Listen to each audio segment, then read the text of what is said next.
శుభాకాంక్షలు తెలియజేస్తున్నాం. మొట్టమొదటిగా ఈరోజు నేను ఉపన్యాసం జోలికి పోను కానీ పెద్దలకు తెలిసినటువంటి విషయాలు రెండు ప్రస్తావించి నేను సెలవు తీసుకుంటాను. సహకరించవలసిందిగా మీ అందరినీ కూడా కోరుకుంటూ ఉన్నాను సవినయంగా. సంఘం, మానవుడు సంఘజీవి అని చరిత్ర చెబుతుంది. ఒక వ్యక్తిగా సాధించలేనటువంటి అపరిష్కృతమైనటువంటి సమస్యలు సమాజంలో మిగిలిపోతే 10 మంది వ్యక్తులు కలిసి ఒక సంఘాన్ని ఏర్పాటు చేసుకుని ఆ సంఘం అనే కవచం ద్వారా సమాజంలో చొచ్చుకుపోవచ్చు అనే ఉద్దేశంతో పూర్వీకులు ఈ సంఘాలు పెట్టారు. ఆ కోవలోనే మీరు కూడా సంఘం పెట్టినందుకు ఈ సంఘాన్ని నడిపిస్తున్నటువంటి నిస్వార్థమైనటువంటి నాయకుల్ని మనస్ఫూర్తిగా నేను అభినందిస్తున్నాను. మొట్టమొదటిగా ఈ సమాజంలో ఉన్నటువంటి వారందరికీ సమస్యలు ఉంటాయి. ఆ సమస్యలు పరిష్కారం చేసుకోవడం కోసమే సంఘం. జర్నలిస్టులుగా మీకు కూడా అనేక సమస్యలు ఉంటాయి. ఆ సమస్యలు పరిష్కరించుకుందుకే ఈ సంఘం అనే వాస్తవాన్ని గ్రహించాలి.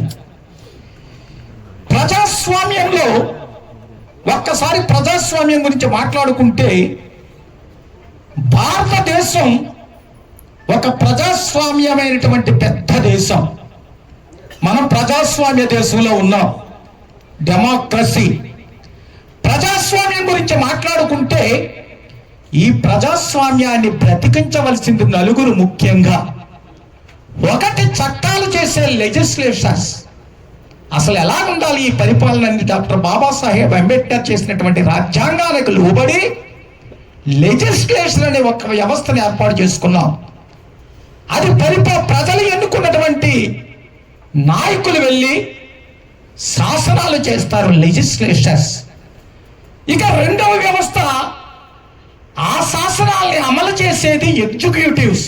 ఐఏఎస్ ఐపీఎస్ అంతా కూడా అధికారులు శాసనాలు చేస్తే దాన్ని ఎగ్జిక్యూటివ్స్ చేస్తారు. రెండవది లెజిస్లేటర్, ఎగ్జిక్యూటివ్స్.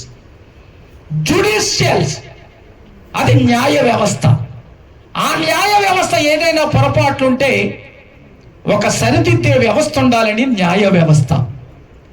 ఇక అత్యంతమైనటువంటి ప్రాముఖ్యత కలిగినటువంటి వ్యవస్థే మీడియా వ్యవస్థ, 4వ వ్యవస్థ.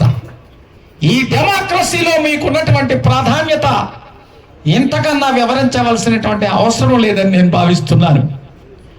అటువంటి వ్యవస్థలో ఉన్నటువంటి మీకు చాలా సమస్యలు ఉన్నాయి.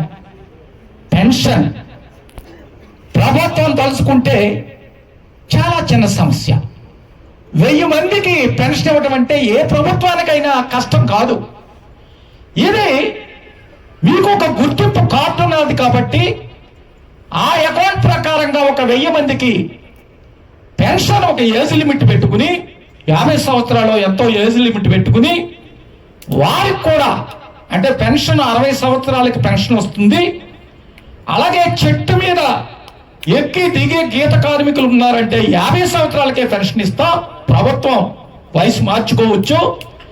ఆ కోవలో ఆలోచించి మీ అసోసియేషన్తో చర్చించి ఒక ఏజ్ లిమిట్ పెట్టి ఆ 1000 మందికి 58కి ఇమ్మంటున్నారు. ఇంకా సమంజసమైనటువంటి కోరిక.